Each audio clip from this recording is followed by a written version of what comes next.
This is White Plains Week, the weekly roundup of White Plains, Westchester, and world news. With John Bailey, editor and publisher of the daily internet newspaper White Plains Citizen Net Reporter, WPCNR.com. Jim Benerofe, editor and publisher of SuburbanStreet.com and WhitePlains.com. And me, Peter Katz, formerly with NBC, ABC News, and stations from Boston to Los Angeles. White Plains Week, what's happening? Who are the newsmakers? What's in store for the future? The views and opinions expressed on this program are solely those of the participants. White Plains Week is presented on Optimum Cable Channel 76, Verizon Fios Channel 45, and on the internet at whiteplainsweek.com, youtube.com, and wpcommunitymedia.org. Now, White Plains Week. Good evening, Mr. and Mrs. White Plains, Westchester, and the world, and all you hitting the road out there. We know where you are, stuck. John Bailey with Jim Benerofe, the Dean of the White Plains School of Journalism, and Peter Katz, the anchor for all seasons. Now, headlines, please. Now, the headlines for Memorial Day weekend, May 26, 2017. County Executive Robert Astorino opens Playland for season. Standard Amusements agrees to keeping Playland pool. Awaits dropping of Rye lawsuit. County Executive signs synthetic marijuana ban. State Senator George Latimer calls for conservative financial management by county in future. No borrowing, no one-shots. 3 Democratic primary council candidates speak their mind. We'll have video. Republicans looking for candidates in common council election in fall. Republicans in Congress set to roll back vehicle standards. Peter Katz has a new edition of the exclusive feature, Trump, the President. Roger Moore, the best 007, the eternal saint, passes away just when we really need him. White Plains High School hails 167 students who have volunteered thousands of hours to community service. Thank you, Jim. And we'll go to the Rollo Newsreel March of Time for this Memorial Day weekend. And we opened Playland last Saturday. And Robert Astorino, the county executive, did. And here's what he had to say. We're ready to remake this beautiful, majestic park. Plans are already underway. Money is starting to be spent. And soon, within the next 2 years, you will see a completely remade Playland with 5 new thrill rides coming in the next season or so. We'll have a whole new fountain area, new food choices here in restaurants, and a lot of other things that are going to make this place look really beautiful. So we want to thank Standard Amusements, who are not here today, but they're our partner with the county, and between the two of us, they'll be putting $60 million into remaking Playland to its old majesty. So thank you all for coming, and we hope you have a wonderful day. And that is the crowd just racing right into the gates to open Playland about 12:15 last Saturday. And then after all this excitement, I spoke with Kay Parker, the county legislator, who told me that the Rye appeal, or not to appeal the decision that was made denying them status, is the only roadblock left because Standard Amusements has said that it is okay for the county to keep the pool and they will locate the catering facility elsewhere. Next slide, you can see their plan as at the present time, and at the top is the main portion of the park. And somewhere in there, they're going to locate the catering facility. And next slide, please. And all the old rides that you love are there. There's the Playland Express. The Dragon Coaster was great. And this was the parking facility over to the left. It was not completely full at 12:15, and we don't have the attendance figures for the weekend. Now, Next, the county executive signed the synthetic drug ban, which, if you sell any of these kind of drugs that I show at the bottom of the screen there, for the first offense, you will face a $500 fine, and the second offense, $2,000. Now, what is it about these synthetic drugs? Next slide, please. We should have this is the symptoms. If you're teen or you know a young person who has these kinds of symptoms, you have to know that they may very well be using synthetic drugs. Now,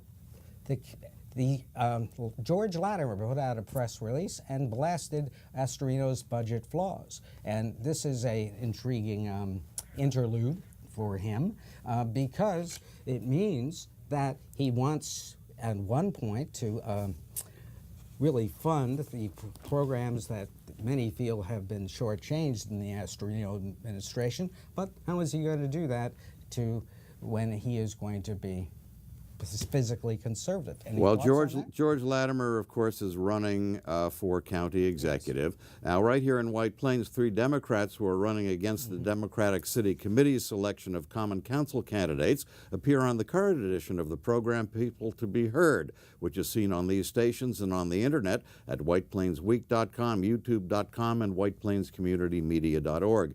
Now, as you'll see them sitting left to right during the interview on People to Be Heard, they are Michael Craver, Alan Goldman, and Saad Siddiqui.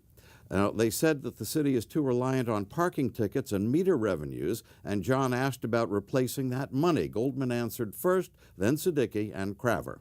How would you replace that revenue? What would you look for? Lowering the rates? Lowering the hours that parking is enforced? Well, there's a couple. I mean, I would think if I had the actual full-time, if I had the opportunity to look at the entire budget, I know we can replace some of the money somewhere along the line. Well, certainly, just even what Alan was talking about, given the nature of the business climate right now, if the goal is to, I guess, loosen the stranglehold that the parking department has in this city, then certainly it's going to incentivize people to come and shop, because that's the biggest issue. A lot of people don't want to come and frequent our businesses. We don't get walk-in traffic because people don't want to sit and risk walking downtown and then come back to find a $25 ticket on their car. Yeah, the city is not in the business of being a parking garage. So if we are willing to break our addiction to parking revenue and potentially accept less money in parking revenue because we change the parking policies that don't deter people from coming downtown, then I think what you'll see, you'll make it up partially in sales tax revenue, right? Some of the storefronts that are currently vacant will start to fill up. Then those storefronts that are then filled will have people who work there who will have money to spend that are downtown. And ironically, if we get a better parking policy, we may even get more parking revenue, because if you stop driving people away from the downtown and you have more people coming, at least if it's a sensible parking policy that isn't necessarily charging them 24/7 or hitting them up for a $25 ticket when they get a ticket at all, you could even have the parking revenue itself. Feel on this? What? Well, the program, again, is called People to Be Heard, and it can be seen on cable and also on the internet. And there were several other subjects covered during that. Parking was one.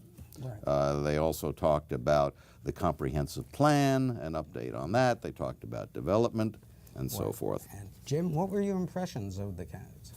I think they're an interesting group. And the key thing I think that they have going for them is I think they're very charismatic. And I think they bring up some of very interesting issues also. I mean, I think the parking situation is key. I think that they brought up, for instance, they had 24/7 paying for parking in the garages, and they suggested cutting that back and making it till 9 o'clock. I think that's a good idea. And also that the population of the city is changing. Yeah, the population, I had raised the question that the population of the city is changing, and how is this going to affect voting? Because you're going to have probably 4,000 or 5,000 new voters, theoretically, when these apartments are finished. And it's going to be interesting to see what happens. And we talked about the fact that that's going to be a transient population. Will they have their all in for White Plains, or just be looking for somewhere else as a stop on the way? it's an intriguing thing. Now, the Republicans, I talked to Brian Maloney, the head of the Republican Party in White Plains this weekend. They are looking for candidates to run on the Republican ticket for the Common Council, and they are inviting everybody to talk with them about possibly running. So, and any takers here? Well, I'm sorry, I tried, Brian. So, at any rate, now it's the moment has arrived. As you know, we've been doing Trump the President, a segment, and every week sort of following the Trump administration as it gets into high gear. And right now, it's time for a new wrinkle on it.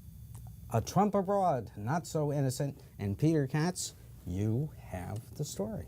Well, actually, the story begins this week, John, in Washington, where the nonpartisan Congressional Budget Office evaluated and scored the new version of the repeal and replace Obamacare bill that the Republicans put forward. Many call it Trumpcare.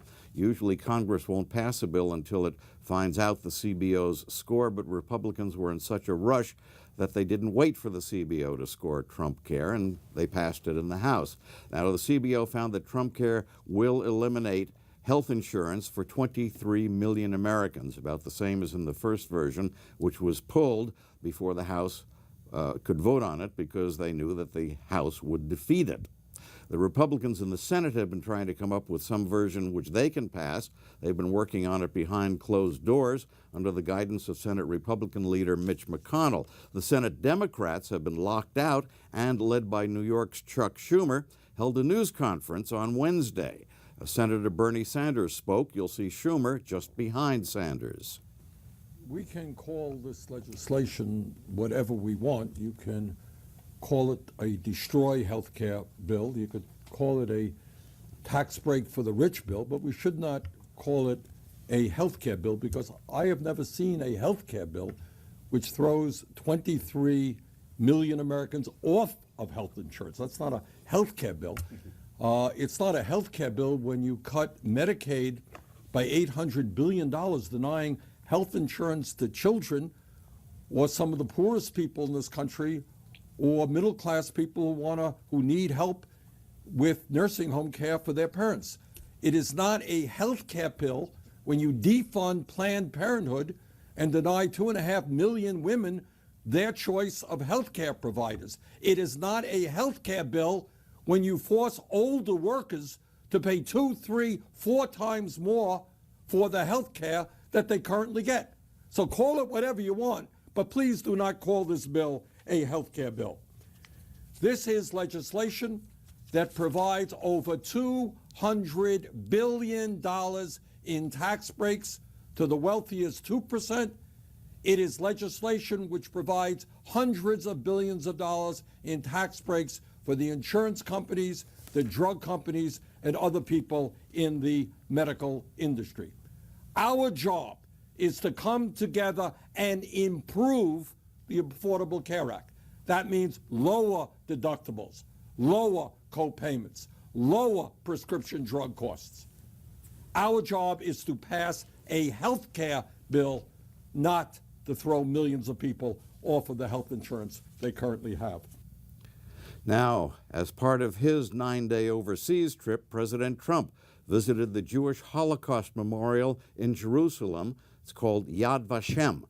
As part of the protocol, visitors sign a guest book. The message that President Trump put in the book created a storm of controversy for being what some called crass, self-centered, unprofessional, and disrespecting of the millions of Jews who were murdered by the Nazis. In case you can't read it, it says, "It's a great honor to be here with all of my friends. So amazing, and we'll never forget." Then the exclamation point. Now, when he made his speech, some thought that Trump was unfamiliar with the content and disconnected from what he was reading, and also seemed fatigued, as if he didn't have the stamina necessary for such a demanding trip. You'll see Israeli Prime Minister Netanyahu just left of Trump in the picture. Thank you. Prime Minister Netanyahu, Sarah Netanyahu, Chairman Avner Shalev, and Rabbi Israel Meyerlo, for hosting us for this moving wreath-laying ceremony. As Elie Wiesel said, for the dead and the living, we must bear witness. These words should be carved into the conscience of humanity forever. Through persecution, oppression, death, and destruction, the Jewish people have persevered. They have thrived. They've become so successful in so many places. And they have enlightened the world. The State of Israel is a strong and soaring monument to the solemn pledge we repeat and affirm, never again. Now, speaking yesterday in Brussels at a dedication ceremony at NATO's headquarters, President Trump excoriated the other nations in the North Atlantic Treaty Organization for not contributing to NATO the target amount of 2% of their gross national product. The ceremony was to dedicate two monuments, a piece of steel from the World Trade Center and a piece of the Berlin Wall. German Chancellor Angela Merkel, she's the woman in red you'll see, seemed annoyed as Trump spoke, while some other leaders of NATO countries seemed to be amused by Trump's lecturing. NATO members must finally contribute their fair share and meet their financial obligations. But 23 of the 28 member nations are still not paying what they should be paying and what they are supposed to be paying for their defense.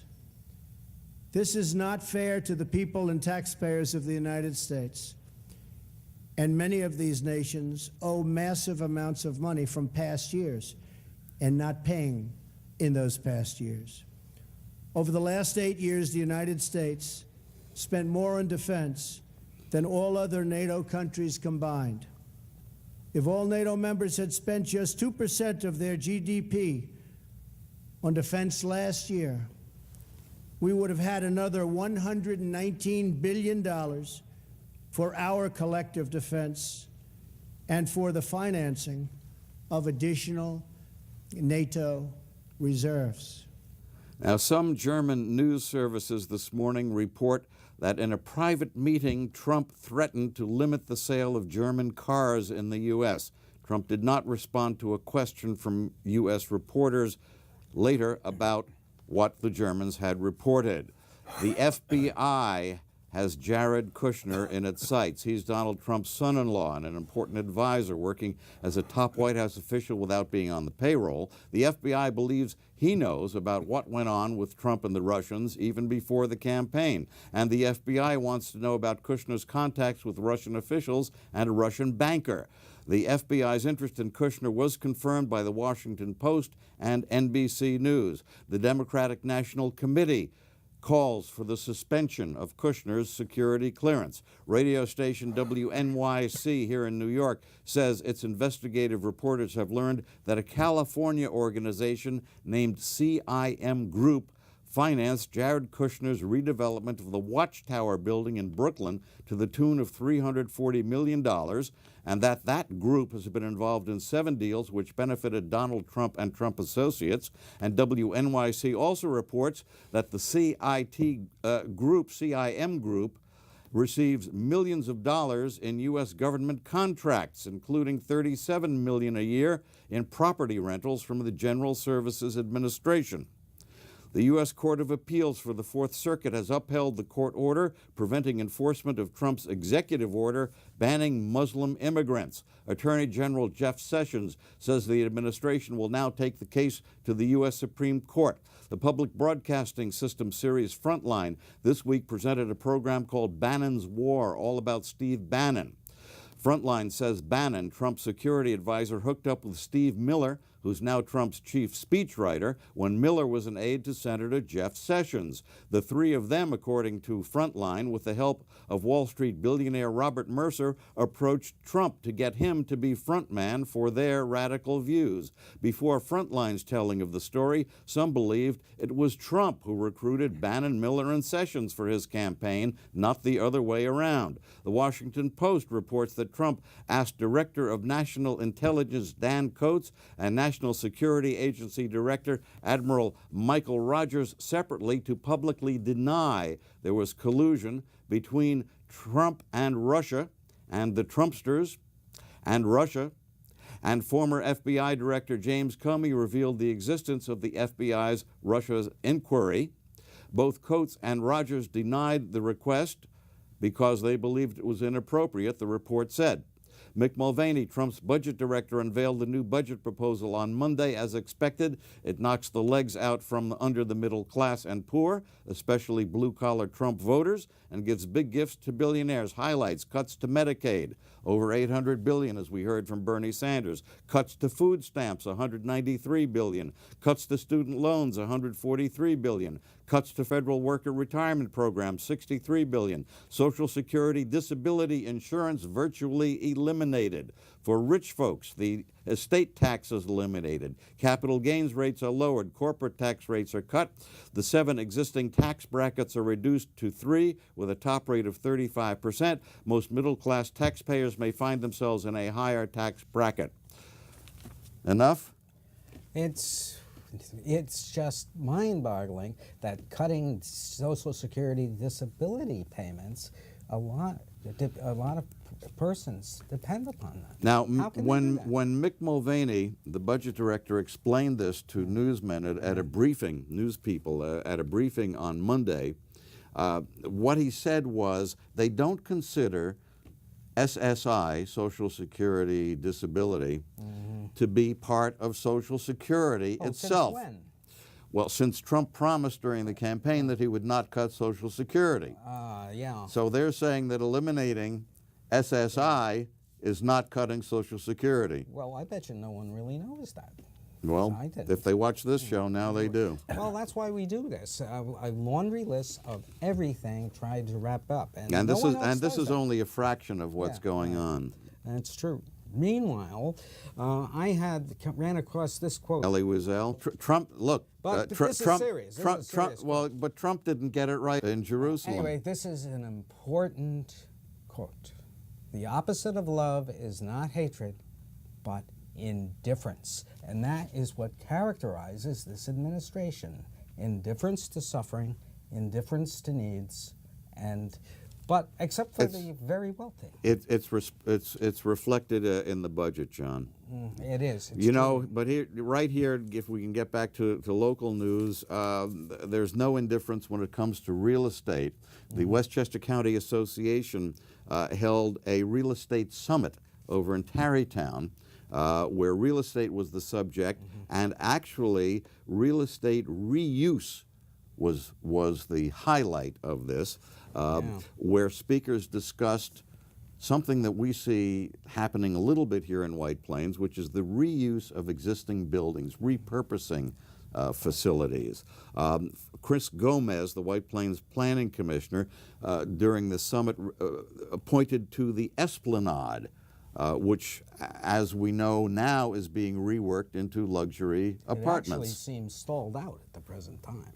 I don't see much work going on there. It's been approved and supposedly financed and supposedly in the works. That had been a nursing home. They're reusing that. Another speaker was Guy Liebler of Simone Development. They are just about ready to fully open the Boyce Thompson Center in Yonkers, which was an old research center which had been vacant for about 40 years and now has been repurposed into a combination healthcare center and retail center. Okay. And he said of interest that as we see malls fail, and he seems to indicate that shopping habits will result in mall failures, these could be turned into healthcare centers. Right. Now, a few notes. Memorial Day this weekend, and Please pay your respects to the veterans who gave their lives for our country. Enjoy the weekend activities. And now, another sad note, Roger Moore, who needs no introduction. Well, he's 007. Actually, he was in the role following Sean Connery. Some think Sean Connery was the epitome of the James Bond character. Roger Moore actually made 7 James Bond films, Also, if you the add, Saint. He was the Saint. He was the Saint on television for many years, and he died at age 89. His family said he was battling cancer. Right. And now I've come to something pleasant to do on this show, and that is we have some good shockers for you. Yes, there we are, the 167 good shockers of the week, and they are the White Plains students receiving community service awards, and they give thousands of volunteer hours to our community, and they were honored at a breakfast. Next slide, please. And that's just a name, those are the names of the ones that were honored, and they're on my site. And next slide. And these were 3 of the 9 seniors who had over 480 hours individually of community service. And there's the mayor. He said some really nice things. But one of the nicest things was how Amy Geiger, on the right, thanked them. And here's what she said. School, in hospitals, in libraries, in churches, and in other local organizations. You volunteer to help your fellow students, children, adults, and senior citizens. You are amazing. I think you're wonderful, and I'm very proud. And so are we. John Bailey, Jim Benerofe, Peter Katz. Good night for White Plains Week. This has been White Plains Week, news and commentary about White Plains, Westchester, and the world.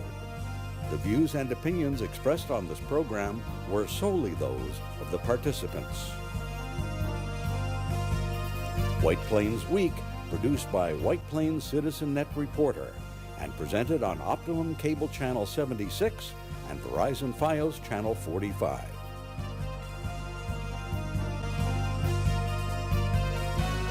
You may view White Plains Week anytime on the internet at whiteplainsweek.com, youtube.com, and wpcommunitymedia.org.